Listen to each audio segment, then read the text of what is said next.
Nandu's world. So ఈ యూట్యూబర్కి సంబంధించి వీళ్ళ ఫ్యామిలీ పైన ఒక చీటింగ్ కేసు అయితే ఎన్టీఆర్ జిల్లా ఇబ్రాహీంపట్నంలో ఎఫ్ఐఆర్ అయ్యింది. ఒక పర్సన్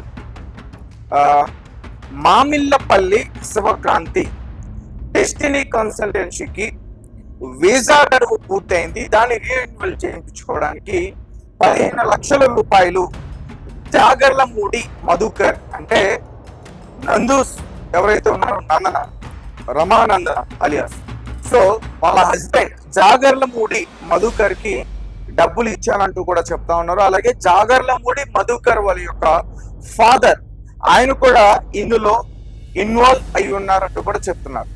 యూకే వీసా రెవెన్యూ దీనికోసం 15 లక్షల రూపాయలు ఇచ్చాను, నన్ను మోసం చేశారు, నేను డబ్బులు ఇచ్చిన తర్వాత నా నెంబర్ బ్లాక్ చేశారు, నా మెసేజెస్కి రిప్లై ఇవ్వట్లేదు, మెయిల్స్కి రెస్పాండ్ అవ్వట్లేదు అంటూ కూడా ఇతను చెప్పడం అయితే జరిగింది. మొత్తానికి పూర్తి ఆధారాలతో ఎన్టీఆర్ జిల్లా ఇబ్రాహీంపట్నంలో కేసు అయితే నమోదు చేసుకున్నారు. చీటింగ్ కేసు సెక్షన్స్ వచ్చేసి 515/225. సో మీ అందరికీ బాగా తెలుసు, కొన్ని రోజుల నుంచి కూడా నందూస్ వరల్డ్ యూట్యూబ్కి సంబంధించి వీళ్ళ ఫ్యామిలీ జాగర్లమూడి మధుకర్ అలాగే రమానందన పైన అనేక ఆరోపణలు వస్తూ ఉన్నాయి.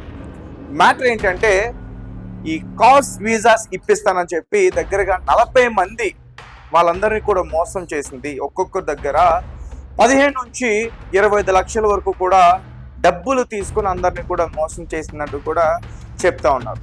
అయితే ఈ కేసుకు సంబంధించి డీటెయిల్స్ అన్ని కూడా ఇప్పుడు బయటకు రావడం కాదు, ఇప్పుడు చేసిన ఆరోపణలన్నీ కూడా కాదు, 6 నెలల క్రిందటే ఈమె పైన అనేక ఆరోపణలు వచ్చాయి దీనికి సంబంధించి. అప్పుడే ఈమె అంటే నచ్చని వారు, ఈమె ఎదుగుదల చూసి ఓర్చుకునే వారు వాళ్ళందరూ కూడా ఈమె పైన ఈ రకంగా ఈ సోషల్ మీడియాలో కొన్ని ఆరోపణలు చేయడం కానీ ఇవన్నీ కూడా జరిగేట్టు కూడా ఆమె ఒక వీడియోని అయితే పోస్ట్ చేయడం జరిగింది. ఇక తాజాగా వీళ్ళ ఫ్యామిలీకి సంబంధించి పర్సనల్ అడ్వైజర్ అంటూ కూడా ఒక పర్సన్ రీసెంట్ గా వీడియో రిలీజ్ చేయడం అయితే జరిగింది. హైకోర్టు అడ్వకేట్ అనురాగం పాగట్టి. సో అసలు ఏం జరిగింది అనే దాని గురించి నేను క్లియర్ గా చెప్తానంటూ ఒక వీడియోని రిలీజ్ చేశారు. సుమారు 11 నిమిషాలు ఉంది. ఆ వీడియో కూడా డైరెక్ట్ నందూస్ వరల్డ్ అనే యూట్యూబ్ ఆ ఛానల్లోనే వాళ్ళు రిలీజ్ చేయడం అయితే జరిగింది. అయితే ఇదంతా కూడా చేస్తుంది ఒక వ్యక్తి. ఆ వ్యక్తి ఎవరో కాదు, మాకు తెలిసిన వ్యక్తే. సో మా కంపెనీలో వర్క్ చేస్తున్న ఒక అమ్మాయిని వేధించాడు. ఆ అమ్మాయి ఆ విషయాన్ని మాకు చెప్పింది. దీంతో మేము ఏ రకంగా అయితే లీగల్గా యాక్షన్ తీసుకోవాలో ఆ రకంగా లీగల్ యాక్షన్ తీసుకున్నాం. దాని తర్వాత ఇతను పూర్తిగా మద్యం సేవించడం వల్ల యూకే ఇతను వీసాని క్యాన్సిల్ చేసింది, ఇతను జాబ్ కూడా పోయింది. దాని తర్వాత ఇతను తిరిగి ఇండియాకు వచ్చేసాడు. అయితే ఆ అమ్మాయి విషయంలోనూ ఇటు జాబ్ పోయిన విషయంలోని కారణం మేమే అంటూ అప్పటి నుంచి కూడా మా పైన అనేక ఆరోపణలు చేస్తూ ఇలా వేరే యూట్యూబ్ ఛానల్స్ కి సోషల్ మీడియాస్ కి డబ్బులు ఇచ్చి వీడియోలు చేపిస్తున్నాడంటూ కూడా ఆమె మాట్లాడుతోంది. రైట్, అసలు అడ్వకేట్ ఏం మాట్లాడుతుంది ఒకసారి మనం క్లియర్ గా వినేద్దాం. అసలు నిజంగానే అమ్మాయి గురించి ఏమైనా విషయం ఉందా అనే దాని గురించి కూడా తెలుసుకుందాం. ఈ జాబ్ సంబంధించి ఈ జాబ్ లో పోగొట్టుకున్న వాళ్ళు కావచ్చు, వీసాల పేర్లతో మోసపోయిన వారు కావచ్చు, వాళ్ళ గురించి కూడా కొన్ని వ్యాఖ్యలు చేస్తారో దాని గురించి క్లియర్ గా వినే ప్రయత్నించేద్దాం. లైట్ నిజం ఏంటంటే ఈ ఉద్యోగాలు పోగొట్టుకున్న వాళ్ళు ఇలా వాళ్ళ మిస్బిహేవియర్ తోటి అక్కడ ఉన్న ఎంప్లాయీస్, ఆడపిల్లల ఎంప్లాయీస్ తోటి మిస్బిహేవ్ చేసి తాగి వెళ్ళి వాళ్ళు చేసిన తప్పుల వల్ల. సో అర్థమైందా? సో ఆమె ఏం చెప్తున్నారంటే ఇప్పుడు ఎవరైతే బాధితులు వచ్చారో వాళ్ళందరూ కూడా అక్కడ మద్యం సేవించి ఇక్కడ దొరికిపోవడం, లేదంటే వాళ్ళ పరిమితి అయిపోవడం అక్కడ. దీనివల్ల వాళ్ళ జాబులు పోయి వీసాలను పోగొట్టుకుని ఇక్కడికి వచ్చేసారు. దీంతో ఎవరైతే ఈ మధుకర్ అతను పెట్టిన ఏజెన్సీ ద్వారా అక్కడ రిక్రూట్మెంట్ అయ్యారో వాళ్ళు టార్గెట్ చేసి వీళ్ళపైన అటాక్ చేస్తున్నారు. ఇందులో అసలు సంబంధం లేని వ్యక్తులు కూడా ఉన్నారు. నష్టపరిహారం వస్తుందని చెప్పి వారు కూడా ఇందులోకి వచ్చారంటూ కూడా ఆమె మాట్లాడుతున్నారు. అలాగే దీంతో పాటు ఇంకొక మాట కూడా ఆమె మాట్లాడారు. ఒకసారి అది కూడా మనం క్లియర్ గా వినే ప్రయత్నం చేద్దాం. స్వయంగా ఈమెకి షేర్ చేసుకున్నారంట రమానందన గారు. మీకు షేర్ చేశారంట ఆ విషయం, అది కూడా ఒకసారి చూద్దాం. యాక్చువల్లీ ఇది మొత్తం స్టార్ట్ అయింది ఒక అమ్మాయికి సేవ్ చేయడం వల్ల. ఒక అమ్మాయి వల్ల స్టార్ట్ అయింది.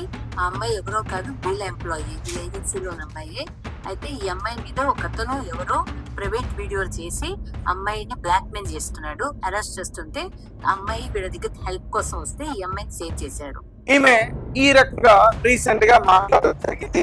అలాగే మీరు చెప్తున్నారంటే వీళ్ళు పెట్టిన ఏజెన్సీ వల్ల దగ్గరగా 240 ఫ్యామిలీలన్నీ కూడా అక్కడ హ్యాపీగా ఉన్నారు, సెటిల్ అయ్యారు. మరి వారు ఎవరు కూడా చేయని ఆరోపణలు ఈ 40 మంది ఎందుకు చేస్తా ఉన్నారు అంటే కూడా మేము మాట్లాడడం జరిగింది. రైట్, ఒకసారి నేను క్లియర్ గా ఇంకా ఇన్ఫర్మేషన్ చెప్పేందుకు ప్రయత్నిస్తాను. అసలు ఎన్టీఆర్ జిల్లాలో ఏం జరిగింది అనే దాని గురించి ఒకసారి మనం క్లియర్ గా తెలుసుకునే ప్రయత్నం చేద్దాం. ప్రముఖ యూట్యూబర్ నందూస్ వరల్డ్ ఫేమ్ రమానందన, ఆమె భర్త జాగర్లమూడి మధుకర్, ఆయన తండ్రిపై చీటింగ్ కేసు నమోదైంది. యూకే వీసా రెవెన్యూ పేరుతో 15 లక్షలు తీసుకుని మోసం చేశారని ఆరోపిస్తూ ఎన్టీఆర్ జిల్లా ఇబ్రహీంపట్నం పోలీస్ స్టేషన్ లో ఎఫ్ఐఆర్ దాఖలైంది. పోలీసుల వివరాల ప్రకారం మామిళ్లపల్లి శివక్రాంతి కుమార్ అనే వ్యక్తి ఈ ఫిర్యాదు చేశారు. తన యూకే వీసా గడువు ముగియనుండడంతో రెన్యువల్ కోసం ఆయన డెస్టినీ కన్సల్టెన్సీని నడుపుతున్న నందు కుటుంబాన్ని సంప్రదించారు. వీసా ప్రక్రియను సులభంగా పూర్తి చేస్తామని నమ్మించి వారి దగ్గర 15 లక్షల రూపాయలు తీసుకున్నారని బాధితుడు తన ఫిర్యాదుతో పేర్కొన్నారు. అయితే నెలలు గడుస్తున్నా వీసా పని పూర్తి చేయలేదని, డబ్బులు కూడా తిరిగి ఇవ్వలేదని ఆయన చెప్పడం అయితే జరిగింది. ఇక బాధితుడు ఫిర్యాదు మేరకు చీటింగ్ అలాగే నమ్మక ద్రోహం సెక్షన్ల కింద క్రైమ్ నెంబర్ 515/2025 సో ఈ సెక్షన్ల కింద కేసు నమోదు చేసినట్లు ఇబ్రాహీంపట్నం ఎస్ఐ పి రాజు ధృవీకరించారు. ప్రస్తుతం ఈ కేసుపై దర్యాప్తు జరుగుతుందని ఆయన తెలిపారు.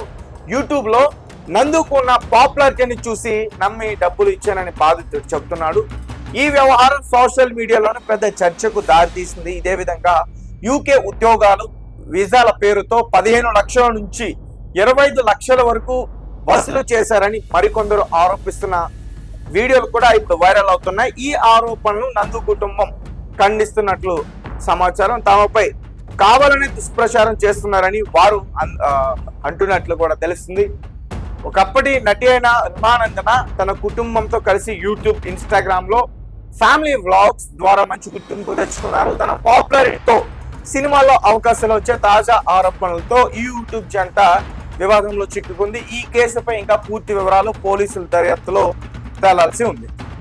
సో గైస్, చూశారు కదా నందూస్ వరల్డ్ రమానందన అలాగే వాళ్ళ హస్బెండ్ జాగర్లమూడి మధుకర్. ఇక్కడ అడ్వకేట్ ఏం చెప్తున్నారంటే నందుకు సంబంధం లేదు ఆ ఏజెన్సీతో అంటూ కూడా చెప్తున్నారు. ఎందుకు ఆ రకంగా చెప్తున్నారు? సంబంధం లేనప్పుడు ఇక్కడ సంబంధం ఉంది అని ఇక్కడ డిఫరెన్స్ ఎవరో చెప్పట్లేదు. మోసపోయామంటే అలానే మాత్రమే చెప్తున్నారు. అంటే నిజంగానే స్కామ్ జరిగింది, ఆ స్కామ్ కి నందు ఎవరైతే ఉన్నారో రమానందన ఆమెకి సంబంధం లేదని చెప్తున్నారా? లేకపోతే అసలు స్కామ్ కి వాళ్ళ ఫ్యామిలీకి ఏ సంబంధం లేదని చెప్తున్నారా? ఇతను పెట్టడం అయితే కేసు వాళ్ళ ఫ్యామిలీ మెంబర్స్ అంటూ కూడా ఇటు నందన కావచ్చు, వాళ్ళ హస్బెండ్ జాగర్లమూడి మధుకర్, వాళ్ళ నాన్నగారు కూడా కావచ్చు, అలా ఆ రకంగా కేసు పెట్టారు కదా. సో ఏదేమైనప్పటికీ మొత్తానికి కేసు అయితే నమోదైంది. ఇంకా బాధితులు మీడియా ముందుకు వచ్చి ఆమె గురించి అయితే చెప్తున్నారు, కానీ ఎక్కడ కూడా కేసులు పెట్టట్లే. సో చూద్దాం, ఈ కేసులో దర్యాప్తు అయితే జరుగుతుంది. దర్యాప్తు జరిగే కొద్దీ ఇంకా చాలా విషయాలు బయటకు వచ్చే పరిస్థితి కూడా ఉంటుంది.